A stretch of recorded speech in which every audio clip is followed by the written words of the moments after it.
Hey y'all, hey, it is T and it is bridge account update time. So the last update I gave was in mid-December, and I'm trying to tell you, December took me through it. It was not a good month. I did have some losses in December. So we're going to go over where we stand today as of this month, and we're also going to have a debt update. So let's see where we are, y'all. I have some hefty goals for 2026. I have to stay on track.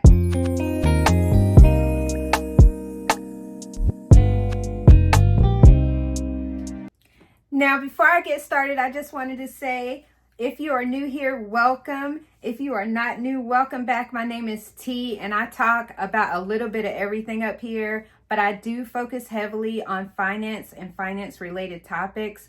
And I especially focus on finance-related topics as related to my personal finance journey. I am currently on a road to retirement. I hope to retire by 58, if not before 58 years old.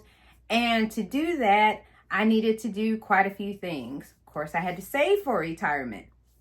Now, I've gone the formal route of having the 401k at work. I do have a 401k at work. I do have a Roth 401k at work. However, if I'm going to retire early, I knew that I needed to have funds to bridge the time between my desired retirement date and the formal retirement age, where I could access those funds that I've saved through my work plan without penalties, additional penalties, and taxes.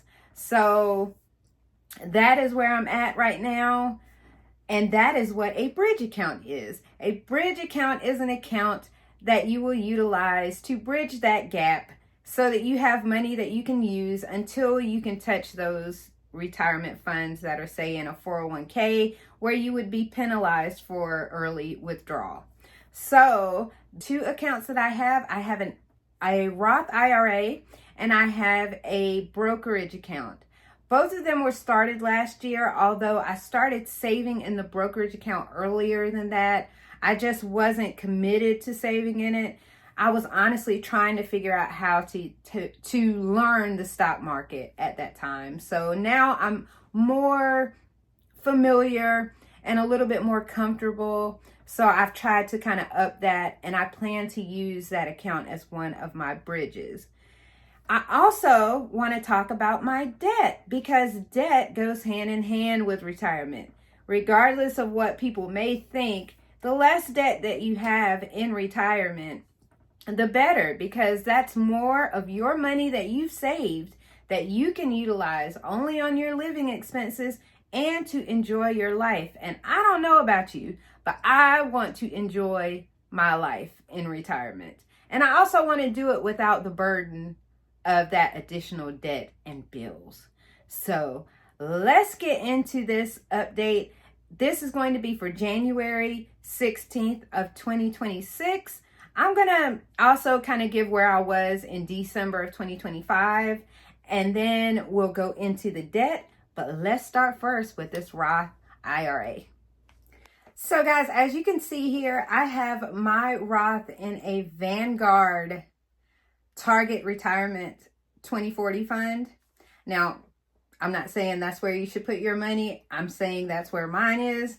And it's done pretty well over the past year. I started this account in May of 2025. I think it was May 12th. So this account hasn't been opened for 1 year yet.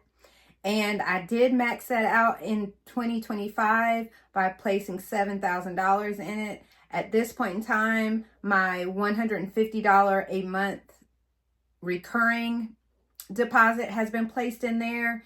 So we currently sit at $7,917.51 in that account. And that is based on my investment of $7,150.02. That 2 cents came from some interest from the initial opening of the account. So this account has grown 11.05% and by $767.49. And I'm using that amount because that is the amount less the fees that I have with this account. I do have fees on this account. So less the fees, that's what my total growth is, 11.05%, $767.49 in less than a year on a $7,000 investment. I'm happy with that. So, I mean, it could be better. It could be much worse. But that is average. I think the average is around 10%, 7 to 10%. So it's a little bit above average. So we'll take above average. We'll take above average. And I hope that it keeps going that way, because I took a hit in this brokerage account last month. So let's get into this brokerage account. So this account was all over the place in December. I did end up being in the red in December, and it happens. It's just one of those things. You just have to take the good with the bad in the stock market. So December was not good. It wasn't as horrible as it could be, but it wasn't good. So I had a $64.83 loss overall in December. And like I said, that's just how it goes. It kind of goes up. It went up into the green, and then it went back down to the red, up into the green, back down to the red. It ended up in the red, stayed in the red. The ending of the month, I had $8,430.34 in that account. And in January, though, it's gone back up. Now, I can't say what will happen by the end of this month, but right now, I do have a gain in that account. And it looks like I've gained $310.28. So that made up for the loss last month and then some. So I just hope it keeps going that way. I'm sure there'll be some fluctuations. But anyway, I have put $7,840.10 in deposits in this account. And I also have, if you'll look here, I have the $100.03 that was in cash. I've since invested that. So now my total deposits are $7,940.13. That is my net investment in this account. And we currently sit at $8,831.08. So that account's doing pretty well too. It is over 11%. It's sitting at 11.22%. And I have gained $890.95. That one has no fees. So that is my total gain for that. But that gain is coming from reinvested dividends, and gains. So I reinvest my dividends. I don't take anything out, just reinvest it, because it's not very much anyway. I'll be honest, my dividends are not that stellar in this account. There's not enough money in there to have huge dividends. So anyway, I hope to continue to grow this. And now I'm just going to give a brief overview so you can kind of see it all together. And so let's head to my spreadsheet. To tie it all together and simplify it, I do have my balances as of my last update on 12/16/2025 here. I had $8,422.79 in my brokerage account.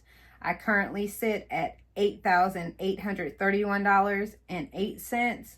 I had a total gain in that account of $890.95 off of my investment of $7,940.13.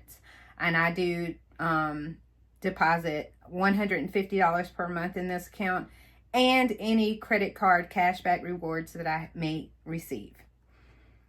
Then in the Roth, my previous balance was $7,562.42 in December.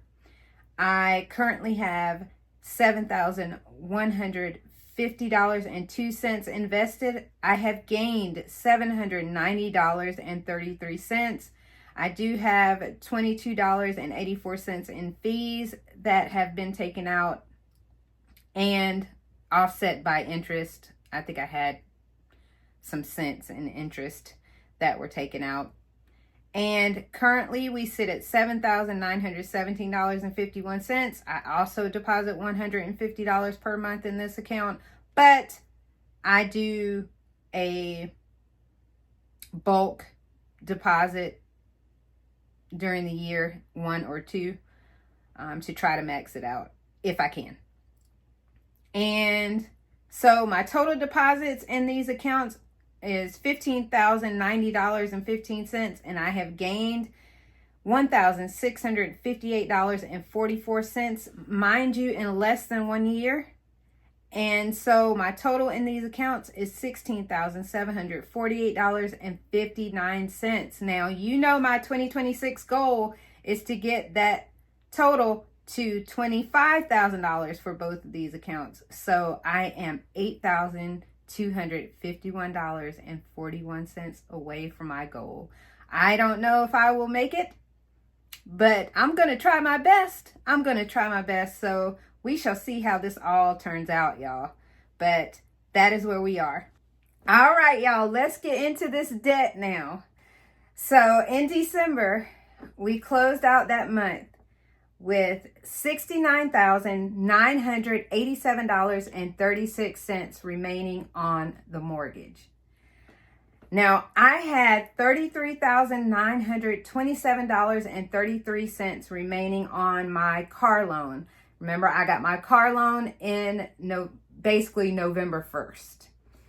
So my total debt for the end of December was $103,914.69. Now, today, our balance for the mortgage is $68,841.55. And my car, the balance is $33,157.36, bringing my total debt now to $101,998.91. I am stoked about that. That is $1,915.78 down. That's amazing. And so I am really stoked about that. And what I realized is with my total debt being $101,998 and paying down $1,915 this month, I think I'm close enough to where I may be able to get this under $100K next month. And that's what I'm shooting for. I'm shooting to get this under $100K next month. Now, you all know that my goal for 2026 was to have $80,000 or less in debt. So right now, I am $21,998.91 off from that goal. Will I make it? I don't know, but I'm certainly going to try. I'm really, really happy about the progress so far. The year just started, so hopefully I can really do some damage to this number this year. I want to take it down as far as I can go. My goal is 80,000, but if I can get it less, I'm going there. So that's going to do it for me today, you guys. That's all I got. Where are you at in your savings journey? Are you on a debt-free journey? Are you preparing for retirement? What is your story? Please let me know in the comments below. And I'm going to get out of here, and I will talk to you guys as soon as possible. Don't forget to tune in on Sunday for Oslin Original, and we will be up here discussing chapters 7 through 9 in the book that we are reading called The Let Them Theory. Check it out. It's some good stuff. Check it out. So I'll talk to you guys soon. Peace.